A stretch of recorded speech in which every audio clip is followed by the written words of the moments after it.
On December 31st, 2011, and after signing the National Defense Authorization Act for fiscal year 2012 into law, President Obama issued a statement on addressing certain provisions that regulate the detention, interrogation, and prosecution of terrorism suspects.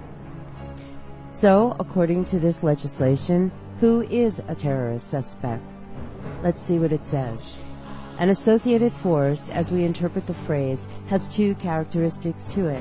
One, an organized armed group that has entered the fight alongside Al-Qaeda, and two, is a co-belligerent with Al-Qaeda in hostilities against the United States or its coalition partners. In other words, the group must not only be aligned with Al-Qaeda, it must also have entered into the fight against the United States or its coalition partners. Let's not forget that the 2012 NDAA introduced a provision that allows the military to detain United States citizens indefinitely without charge or trial just for the mere suspicion of ties to terrorism.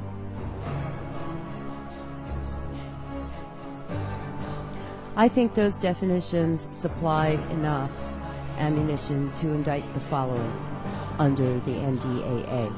Secretary Hillary Clinton for facilitating arms trades with the enemy in the Middle East, Al-Qaeda, the Taliban, the FSA, and we can lump the Muslim Brotherhood into that as well. Eric Holder for supplying arms to the Mexican drug cartel, who's killed hundreds of thousands of people in that country. President Barack Hussein Obama and his entire administration for facilitating these arms trades. All presidential appointments to the CIA, who, under the direction of this administration, collaborated with the enemy.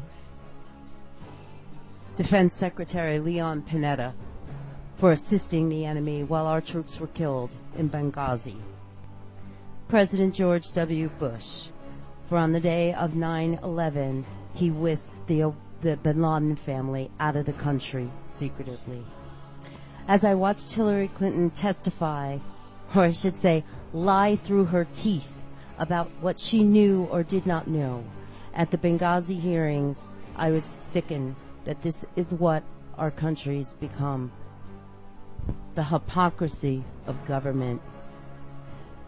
I say we put out arrest orders now under the National Defense Authorization Act and pick each and every one of these traitors up and lock them away indefinitely, just like it says in the executive order Obama signed on December 31st, 2011.